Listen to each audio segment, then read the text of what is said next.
আমার বাঁকুড়া পরিপাটি ব্লগসের তরফ থেকে সকল দর্শক বন্ধুদের জানাই নমস্কার। আজ সকালে গুরুদেবকে স্মরণ করে, গুরুদেবকে প্রণাম করে আজ গুরু পূর্ণিমার জন্য আমরা সবাই তৈরি। আমার ঘরে প্রতি মাসে নারায়ণের পূজা হয়, কিন্তু আজ গুরু পূর্ণিমা, একটু দিনটা অন্যরকম বটে। তো সকাল থেকে এত জল কোনো মতেই পূজার জোগাড় করা যাচ্ছে না। তো আমার জামাইবাবু, আমার ভাসুরও বটে, কিন্তু আমার বোনের হাজব্যান্ড, আমার বরের বড় দাদা, উনি ফুল বেলপাতা সমস্ত কিছু জোগাড় করে দিলেন। তারপরে ডিউটি থেকে আসিয়ে আমার হাজব্যান্ড আমাদের কাজড় মোড়ে যে ছোট একটা বাজার আছে, ওখান থেকে ঠাকুরের সব জোগাড় যন্ত্র করে আনলো।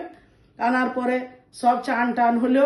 হওয়ার পর আজ গুরু পূর্ণিমা, গুরুদেবের পূজা, নারায়ণ বাবার পূজা, আমরা সবাই জোগাড় যন্ত্র করে বসলাম। তারপর বন্ধুরা, আজ আমি সারাদিনে কি করলাম সেগুলো তোমাদের কাছে একটু শেয়ার করি।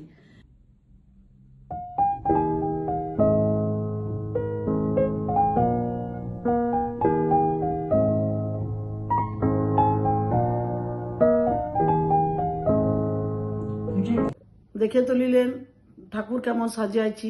এইবারে তো খাবারও জোগাড় করতে হবে। ওরা, আমার মেয়ে আর আমার হাজব্যান্ড, ওরা ভাত খাবে, আমি একাই পূর্ণিমা করি। ওদের জন্য ভাত করলাম, একটা ডাল, একটু বেসন দিয়ে বড়া ভাজা, আলু পোস্ত, আর আবার আমাদের জন্যে এবার রাত্রে আমার খাওয়ার জন্যে সব জোগাড় করে একটা আলু মটরের তরকারি আর কটা রুটি পরোটা করে নিলাম। আজকে আর রাত্রের দিকে কিছু করতে পারবো না বলে সমস্ত জোগাড় যন্ত্র করে এইখানে রান্না কমপ্লিট করলাম। এই সব কথাগুলি আপনাদের সকলের কাছে শেয়ার করলাম। শেয়ার করে আজকে ব্লগটি এইখানে শেষ করলাম। পরের ব্লগে দেখা হবে। নমস্কার।